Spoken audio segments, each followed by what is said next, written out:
Welcome to SVR academy.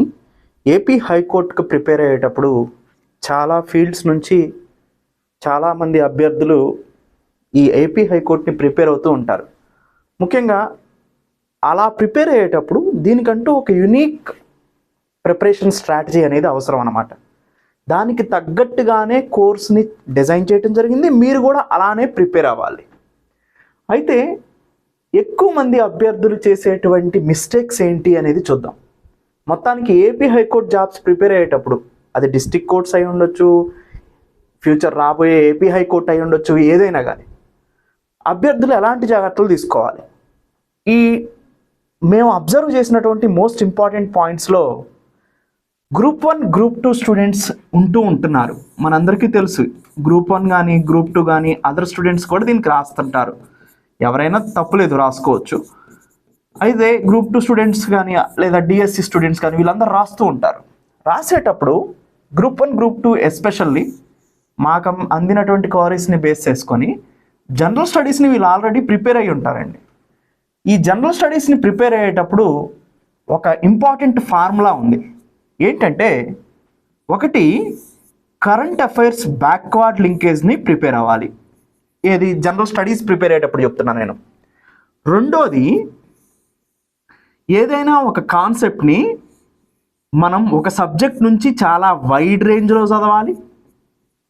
And ఇంకొక point ఏంటంటే, అదే సబ్జెక్టుకి సంబంధించి జిఎస్లో అయితే డెప్త్ చదవాలి. ఈ 3 క్రైటీరియాస్ అనేది జనరల్ స్టడీస్లో ఫుల్ఫిల్ అవుతాయి. ఇప్పుడు అదే మీరు జనరల్ స్టడీస్ అని కాకోకుండా జనరల్ నాలెడ్జ్ జీకే పరంగా కనుక అడుగుతున్నప్పుడు ఎలా మనం ప్రిపేర్ అవ్వాలి? ఒకటి, కరెంట్ అఫైర్స్ ప్రాధాన్యత రెండిట్లో కూడా సమానంగానే ఉంది. ఈ స్పెషల్లీ ఏపీ హైకోర్టుకు సంబంధించిన జీకేలో ఆంధ్రప్రదేశ్కి సంబంధించిన కరెంట్ అఫైర్స్ ఫోకస్ ఎక్కువగా ఉంది. అంటే ఇంకా అదనంగా మనం చూసుకోవాల్సింది ఆంధ్రప్రదేశ్ కరెంట్ అఫైర్స్. అందుకని ఎస్విఆర్ అకాడమీ ఆన్లైన్ క్లాసెస్లో నేను ఏపీకి సంబంధించిన కరెంట్ అఫైర్స్ అని పెట్టి అండ్ స్పెషల్ టాపిక్స్ అని ఒక ఫోల్డర్నే సపరేట్గా ఇవ్వటం జరిగింది. ఎందుకంటే జీకే మొత్తం 40 మార్కులకుంటే ఈ 40 మార్కుల్లో ఒక 25 మార్కుల వరకు కూడా 20 నుంచి 25 మార్కుల వరకు కూడా current affairs national and international important, దాంతోపాటు ఆంధ్రప్రదేశ్ కరెంట్ అఫైర్స్ అంటే India wide current affairs and world current అఫైర్స్తో పాటుగా Andhra Pradesh current affairs and Andhra Pradesh special topics మీద కలిపి 25 అవుట్ ఆఫ్ 40 క్వశ్చన్స్ వస్తున్నాయి. ఓన్లీ మిగతా 15 క్వశ్చన్స్ మాత్రమే మిగతా వాటి నుంచి వస్తున్నాయి. అంటే దీని ప్రాధాన్యతను మీరు అర్థం చేసుకోవాలి. కరెంట్ అఫైర్స్ అనేది మోస్ట్ ఇంపార్టెంట్ రోల్ని ప్లే చేస్తుంది. ఎస్పెషల్లీ హైకోర్టు విషయానికి వచ్చినట్లయితే హైకోర్టు రిక్రూట్మెంట్ సెల్ ఎప్పుడు ఇచ్చినా కానీ వాళ్ళకి జ్యుడిషియల్ అవేర్నెస్ ఎక్కువ ఉంటుంది. కాబట్టి కరెంట్ ప్రాబ్లమ్స్ వాళ్ళ కోర్టు విషయాల దృష్టికి వస్తూ ఉంటాయి. కాబట్టి అలాంటి కరెంట్ ఇష్యూస్ని ఎక్కువగా వీళ్ళు ఫోకస్ చేస్తున్నారు. సో ఆంధ్రప్రదేశ్కి సంబంధించిన current affairs, Indian current affairs అంటే కరెంట్ అఫైర్స్ ప్రాధాన్యత మీకు రెండిట్లో కూడా నేను డిఫరెన్షియేట్ చేసి చెప్పాను. రెండిట్లో కూడా ఇంపార్టెంటే. ఇది ఒకటి మోస్ట్ ఇంపార్టెంట్. రెండోది, ఈ 2 విషయాల్లో స్ట్రాటజీ మారిపోతుందండి. ఏంటంటే, జీకే విషయానికి వచ్చేసరికి వైడ్గా తెలుసుండాలి, అంటే చాలా టాపిక్స్ తెలుసుండాలి. కానీ జిఎస్ అంత డెప్త్గా చదవాల్సిన అవసరం లేదు. గ్రూప్ 2 గ్రూప్ 1 ప్రిపేర్ అయ్యేటప్పుడు ఉన్న డెప్త్ అనేది అవసరంలా. కావాల్సింది ఏంటి? వైడ్ రేంజ్ కావాలి. వైడ్ రేంజ్ అంటే పాలిటీ అన్నీ చూడాలి మనం, కానీ వాటిల్లో ఉన్నటువంటి ఇంపార్టెంట్ అంశాలని గుర్తుపెట్టుకోవాలి. డెప్త్కి వెళ్ళి చదవాల్సిన అవసరం లేదు. ఇది మీకు ఇక్కడ డిఫరెన్షియేట్ చేసి చూపించడం జరుగుతుంది. అందుకోసమనే మనం గ్రూప్ 2 గ్రూప్ 1లో ఇచ్చిన క్లాసెస్ కాకోకుండా కొత్త క్లాసెస్ని ఏపీ హైకోర్టుకి చేయించడానికి కారణం కూడా అదే. ఎంతవరకు మీకు కావాలో అంతవరకు ఇవ్వటం జరిగింది. కానీ మీరేమనుకుంటారు, ఒక గ్రూప్ 1 స్టూడెంట్ కానీ గ్రూప్ 2 స్టూడెంట్ కానీ నేను ఆల్రెడీ ఇంతకుముందు పాలిటీనో ఎకనామిక్సో లేదా అదో జియోగ్రఫీనో నేను ఆల్రెడీ చదువున్నాను, దాన్ని నేను రివిజన్ చేసుకుంటే కంప్లీట్గా ఇది ప్రజెంట్ ఏపీ హైకోర్టుకు కూడా సరిపోద్ది అని అనుకుంటున్నారు. అది ఇంపాసిబుల్ అండి. మీరు డెప్త్ అండ్ వైడ్గా చదివినప్పటికీ కూడా టైం వేస్ట్ చేసుకోవట్లా, ఇక్కడ ఎక్కువ సమయం పడుతుంది. ఆ సమయం ఎక్కువ పట్టడం వల్ల మీకు అది మళ్ళీ గ్రూప్ 2 గ్రూప్ 1కి రివిజన్ చేస్తున్నట్టు అవుతుంది. కానీ స్పెషల్లీ టార్గెటెడ్ అంటే AP high court targeted previous year క్వశ్చన్స్ని ఆధారంగా చేసుకొని ఎలా అడుగుతున్నారో మనం గమనించి ఆ జీకే అంటే ఏంటి, ఏపీకి సంబంధించిన రిలేటెడ్ ఇష్యూస్ ఎలా అడుగుతున్నారో టార్గెటెడ్గా చదివే అవకాశాన్ని ఆ సమయాన్ని కోల్పోతున్నాం. మీరు పాలిటీ అంటే పాలిటీ చదివేస్తున్నారు సరిపోతుంది, కానీ ఏపీ హైకోర్టు టార్గెటెడ్గా మీరు పాలిటీని రివిజన్ చేయలేరు. ఇంతకుముందు గ్రూప్ 2 టార్గెటెడ్గానే మళ్ళీ రివిజన్ అవుతున్నట్టు అర్థం అనమాట. ఈ విషయాన్ని మీరు గమనించాలి. అందుకనే డెప్త్ గురించి ఆలోచించాల్సిన అవసరం తక్కువగా ఉంటుంది జీకేలో. ఏపీ హైకోర్టుకు సంబంధించి వైడ్ రేంజ్లో మనం చదవాలి. అందుకనే మీ ఈగోని పక్కన పెట్టి, అంటే నేను చాలా డెప్త్గా చదవాలి అనే విషయాన్ని పక్కన పెట్టి ఎక్కువ నేర్చుకోవాలి అనే విషయంతో కనుక మీరు ఆల్రెడీ పాలిటీ చదివిన వాళ్ళు కూడా ఏపీ హైకోర్టుకి మేము వచ్చిన కనుక చదవగలిగితే అప్పుడు మీరు సక్సెస్ అవ్వగలుగుతారు. ఈ డిఫరెన్షియేషన్ని మీరు గుర్తుపెట్టుకోండి. సో జిఎస్ని జీకేని ఈక్వల్గా చూసి చదవటం అనేది మిస్టేక్ చేస్తున్నారు. ఇక్కడ primary point GS wide and depth అవసరం, జీకే ఇక్కడ డెప్త్ అవసరం లేదు, జస్ట్ వైడ్ రేంజ్లో స్ట్రాటజిక్గా చదవాలి. స్ట్రాటజిక్గా చదవటం అంటే ఏంటి? ఒకటి, కరెంట్ అఫైర్స్ని ఏపీ హైకోర్టులో ఎలా అడుగుతున్నారో చూసి చదవటం. మోస్ట్ ఇంపార్టెంట్ సెకండ్ పార్ట్, ఆంధ్రప్రదేశ్కి సంబంధించినటువంటి ఎగ్జామ్స్ కాబట్టి ఇవి ఏపీ బిలో ఉంటున్నాయి కాబట్టి వీళ్ళకి ఒక లిమిట్ అనేది ఉంటుంది. ఆ లిమిట్ని బేస్ చేసుకొని మనం ఆంధ్రప్రదేశ్కి సంబంధించిన ఇష్యూస్ మీదే కోర్ట్స్లో ఎక్కువగా చర్చించడం జరుగుతుంది, హైకోర్టు కానీ డిస్ట్రిక్ట్ కోర్ట్స్ కానీ బిలో. అందుకని అలాంటి రిలేటెడ్ ఆంధ్రప్రదేశ్కి సంబంధించిన ఇష్యూస్ ఏమొస్తున్నాయి, స్పెసిఫిక్ టాపిక్స్ ఏమున్నాయి, సోషల్ ఎలా ఉంది, ఆర్ట్ అండ్ కల్చర్ ఎలా ఉంది, దాన్ని తీసుకునే కేసెస్ అనేవి కోర్టులో డెవలప్ అవుతూ ఉంటాయండి. వాళ్ళు పిచ్చోళ్ళవి కాదు ఇవి ఇచ్చేది. ఒక ఎగ్జామ్కి మీరు రాస్తున్నారంటే, మిమ్మల్ని సెలెక్ట్ చేయాలి అంటే ఆ పోస్ట్కి మీకు ఆ కోర్టులో సోషల్గా సొసైటీ పరంగా ఎకనామికల్ ప్రాబ్లమ్స్ ఏమొస్తున్నాయి అండ్ జియోగ్రఫికల్ ప్రాబ్లమ్స్ ఏమొస్తున్నాయి, ల్యాండ్ రికార్డ్స్ మీద ప్రాబ్లమ్స్ వస్తున్నాయండి కోర్టులో. అందుకనే పోయినసారి ల్యాండ్స్ మీద మీకు ఎంసీక్యూ అడిగాడు, 2-3 సెషన్లో అడిగాడు, ఒక సెషన్లో కాదు.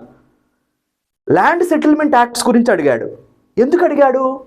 కోర్ట్స్లో ఆ ప్రాబ్లమ్స్ కుప్పలు వస్తున్నాయి. సో మిమ్మల్ని ఏవైతే కోర్ట్స్లలో ప్రాబ్లమ్స్ మనం సహజంగా డైవర్స్ మీద అడిగాడు క్వశ్చన్, ఎందుకు? సహజంగా కోర్ట్స్లో అవి వస్తూ ఉన్నాయి. సో ఇది ఓరియంటేషన్గా చదవటం అంటే.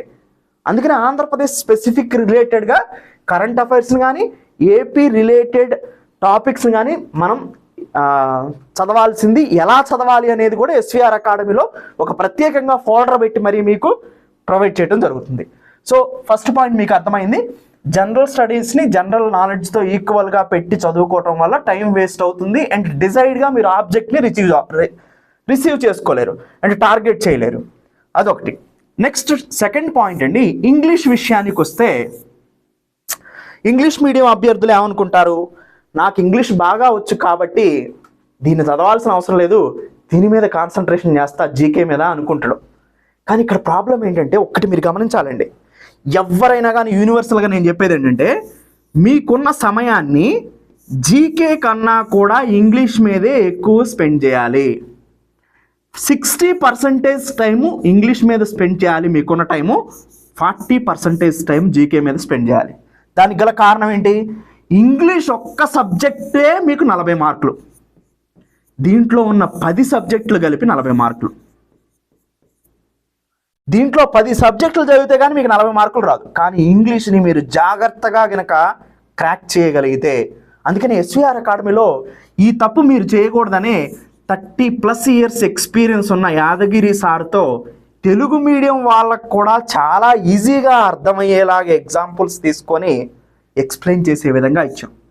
ఇది ఇంగ్లీష్ మీడియం వాళ్ళు చూస్తే ఇంకా బాగా అర్థమవుతుంది, తెలుగు మీడియం వాళ్ళు చేస్తే మీరు ఎగ్జామ్ క్రాక్ చేయగలను అనే నమ్మకం వస్తుంది. 40కి 35 మార్కులు తెచ్చుకోవాలి అనే ఉద్దేశం మీకు ఉండాలి, కన్ఫామ్గా తెచ్చుకోగలగాలి, అప్పుడు మాత్రమే మీరు జాబ్ సాధిస్తారు. అంటే చాలా ఈజీగా తక్కువ టైంలో మంచిగా నేర్చుకుంటే, ప్రాక్టీస్ చేస్తే ఇంగ్లీష్లో మార్క్స్ తెచ్చుకోవడానికి అవకాశం మనకు కల్పిస్తుంది.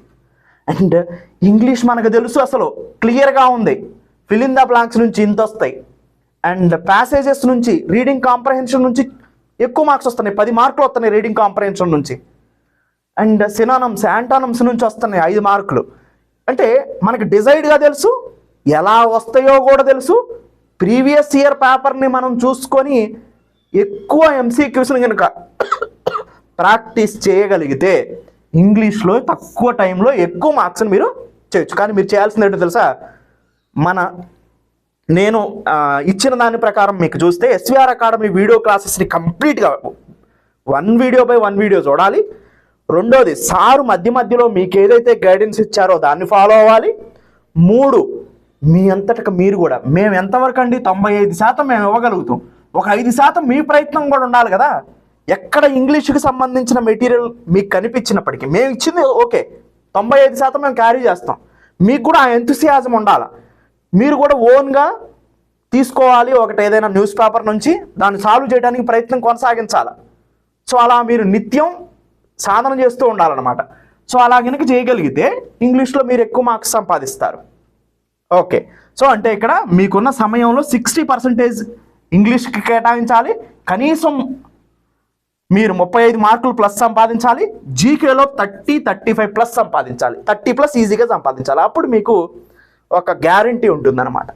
సో అది నేను చెప్పదలుచుకుంది. అంటే ఎక్స్పర్ట్ ఫ్యాకల్టీ అండ్ ప్రాక్టీస్ ఇవన్నీ కూడా ఫాలో అవ్వాలి. సో ఇంకొక ముఖ్యమైన విషయం, సిలబస్లో చాలామంది టెన్సెస్ కానీ ఆర్టికల్స్ కానీ ప్రొవైడ్ చేయట్లేదు మీకు. ఇవి మేము ప్రొవైడ్ చేసాం. ఎందుకో తెలుసా, మీకు ఫిల్ ఇన్ ద బ్లాంక్స్ తీసుకున్నారనుకోండి, ఈ ఫిల్ ఇన్ ద బ్లాంక్స్ తీసుకున్నప్పుడు దీంట్లో టెన్సెస్ ఆర్టికల్స్ గ్రామర్ మొత్తం అడుగుతున్నాడు, 7-8 మార్కులు వస్తున్నాయి మిస్లీనియస్గా. అంటే మనకి సిలబస్లో ఇవ్వకపోయినప్పటికీ కూడా చాలా ఇంగ్లీష్కి హార్ట్ అయినటువంటి టెన్సెస్ కానీ ఆర్టికల్స్ కానీ and other related grammar points కూడా అడుగుతున్నారు. అది కూడా గుర్తుపెట్టుకోవాలి. అందుకనే అది కూడా మేము కవర్ చేసాం. ఇంకొక మోస్ట్ ఇంపార్టెంట్ ఏంటంటే ఎలా చదవాలి అనేది ఆర్డర్. ఇప్పుడే టెస్ట్ సిరీస్ రాస్తామని అడుగుతున్నారు. ఆగండి, టెస్ట్ అంటే ఏంటి? ముందు ఆ పదానికి అర్థం తెలుసుకోవాలి కదా. టెస్ట్ అంటే ఏంటి? నాకు వచ్చిన తర్వాత టెస్ట్ చేసుకోవాలా, లేదా టెస్ట్ సిరీస్ రాసి టెస్ట్లో ఉన్న దాన్ని చూసి నేను నేర్చుకోవాలా? టెస్ట్ సిరీస్ రాసేది ఎందుకు? నాకు వచ్చిన దాన్ని టెస్ట్ చేసుకోవడానికి. టెస్ట్ సిరీస్లో ఉన్నదాన్ని ఎగ్జామ్లో వస్తుంది అనుకుంటే అది పొరపాటు. నాకు వచ్చిన నాలెడ్జ్ని టెస్ట్ చేసేది టెస్ట్ సిరీస్. అందుకని ఏం చేయాలి? అసలైన ఆర్డరు, వీడియో క్లాసెస్ని మీరు ముందు కంప్లీట్గా చూడండి, ఎస్విఆర్ అకాడమీలో మనం ప్రొవైడ్ చేసింది. అండ్ దాంతోపాటు స్టడీ మెటీరియల్ని నెక్స్ట్ ప్రిపేర్ అవ్వండి. దాని తర్వాత ఆ స్టడీ మెటీరియల్ రివిజన్ చేసుకోండి.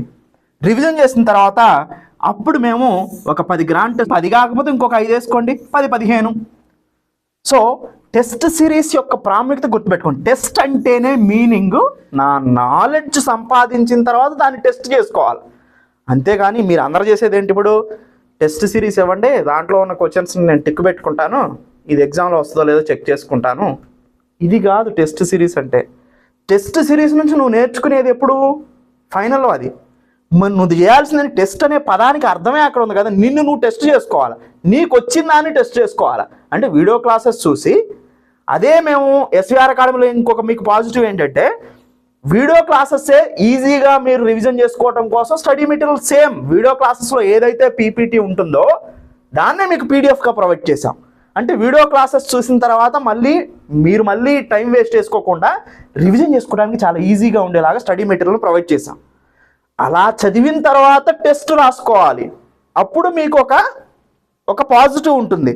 అంతేగాని ఫస్టే టెస్ట్ సిరీస్ రాసుకొని లేదా ఫస్టే స్టడీ మెటీరియల్ డౌన్లోడ్ చేసుకొని నేను చదువుతాను అంటే ఉపయోగం లేదండి. వీడియో క్లాసెస్లో చాలా డీటెయిల్డ్ ఎక్స్ప్లెనేషన్ ఉంటుంది. దానికి సంబంధించినటువంటి ఇది చూసిన వాళ్ళకి స్టడీ మెటీరియల్ డౌన్లోడ్ చేసుకొని చూస్తూ ఉంటే కాన్ఫిడెన్స్ వస్తుంది. ఈ కాన్ఫిడెన్స్తో కనుక మేము ఇచ్చిన టెస్టులు రాస్తే ఫుల్ఫిల్ అవుతారు. అది ఆర్డర్. కానీ నేను డైరెక్ట్ టెస్ట్ సిరీస్ రాస్తా, నాకు ఇచ్చేయండి, స్టడీ మెటీరియల్ నేను డైరెక్ట్ దానికోసమే కొన్నాను, దాన్ని డౌన్లోడ్ చేసుకొని నేను చదువుతా, వీడియో క్లాసెస్ చూడను అంటే అది మీకు బిగ్గెస్ట్ మిస్టేక్ అవుతుందండి. సో మేము చెప్పిన ఆర్డర్ని ఫాలో అవ్వండి. నేను ఇదంతా కూడా అనుభవంతో చెప్పేయండి. అనుభవంతో చెప్పే ఎప్పుడైనా కానీ పర్ఫెక్ట్ వేలో వెళ్తాయి. సో ఇదంతా కూడా మీ ప్రిపరేషన్ స్ట్రాటజీకి భంగం కలగకూడదు. మీరు ప్రిపేర్ అయ్యేటప్పుడు ఎలాంటి మిస్టేక్స్ జరుగుతున్నాయి, మేజర్ మిస్టేక్స్ నేను ఫోకస్ చేసి చెప్పాను. ఇవి వరకు మీరు సరి చేసుకోగలిగితే హైకోర్టు జాబ్ని లేదా ఇప్పుడున్న డిస్ట్రిక్ట్ కోర్ట్స్ కానీ రాబోయే హైకోర్టు జాబ్స్ని కానీ సాధించడం చాలా ఈజీ అవుతుంది అనమాట. ఎనీవే, ఇక్కడతో ఈ వీడియోని కంక్లూడ్ చేస్తున్నాను. ఎవరైనా హైకోర్టుకు సంబంధించినటువంటి కోర్స్ని పర్చేజ్ చేయాలనుకుంటే ఈ కింద ప్రొవైడ్ చేసిన నంబర్స్కి కాల్ చేసైనా కానీ మీరు డౌట్స్ని అడగొచ్చు. అండ్ దాంతోపాటు మీరు ఎలా పర్చేజ్ చేయాలో కూడా ఈ వీడియో తర్వాత నేను ప్రొవైడ్ చేయడం జరిగింది. అక్కడి నుంచి కూడా ఎలా పర్చేజ్ చేయాలో కూడా మీరు చూడొచ్చు. ఈ వీడియో కింద కూడా డిస్క్రిప్షన్లో లింక్ని ప్రొవైడ్ చేయడం జరిగింది. ఆ లింక్ని క్లిక్ చేసి కూడా మీరు ఏపీ హైకోర్టు కోర్స్ని పర్చేజ్ చేయొచ్చు. Thank you. Have a nice day. చేయాలో నేను చూపిస్తాను. ఏపీ హైకోర్టు ఏ పోస్ట్ వాళ్ళైనా కానీ ఈ కోర్స్ని మనం పర్చేజ్ చేసుకోవచ్చు. సింపుల్గా మీరు SVR అకాడమీ వెబ్సైట్లోకి వెళ్ళండి. www. మీరు ఏ డివైస్ అయినా చూసుకోవచ్చు.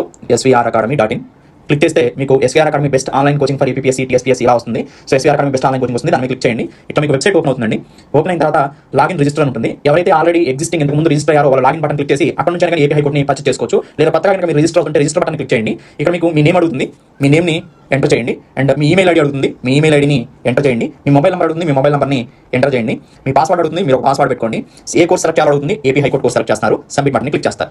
సబ్మిట్ బటన్ క్లిక్ చేసిన తర్వాత మీకు డైరెక్ట్గా పేమెంట్ గేట్వేకి తీసుకెళ్తుంది. ఇక్కడ ఉన్నటువంటి ఆప్షన్లో మీరు ఏదైనా క్లిక్ చేసుకోవచ్చు. నేను ఫోన్పే ఆప్షన్ క్లిక్ చేస్తున్నాను. మీరు మళ్ళీ అలా చూపించిన తర్వాత సెలెక్ట్ యువర్ UPI యాప్ అని గూగుల్ పే, ఫోన్పే, పేటీఎం, భీమ్ వస్తుంది. అండ్ UPI ఐడి కూడా ఎంటర్ చేసి మీరు పే చేసుకోవచ్చు. నేను ఫోన్పే బటన్ క్లిక్ చేస్తున్నాను. ఎల్లో బటన్ క్లిక్ చేస్తున్నాను. ఆటోమేటిక్గా మీ ఫోన్పేకి దీన్ని తీసుకెళ్తుంది. ఇలా మీకు చూస్తుంది. పే బటన్ క్లిక్ చేస్తే ఆటోమేటిక్గా మీరు పే చేయొచ్చు. పే చేయగానే ఆటోమేటిక్గా మీ కోర్స్ అనేది యాక్టివేట్ అయిపోతుంది. ఎలాంటి ఇబ్బందులు కలిగినా కింద నెంబర్ కనుక మీరు కాల్ చేస్తే సింపుల్గా మీ ప్రాబ్లమ్కి సొల్యూషన్ చెప్తారు. మీకు ఎలాంటి ఇబ్బంది ఉండదు. సో కోర్స్ యాక్టివేషన్కి సంబంధించి మీరు పే చేసిన తర్వాత మీరు ఎలాంటి ఇబ్బంది పడాల్సిన అవసరం లేదు. కింద ప్రొవైడ్ చేసిన నంబర్స్ కాల్ చేస్తే మీకు ఏ ఇబ్బంది రాకుండా చూసుకుంటారు. Thank you.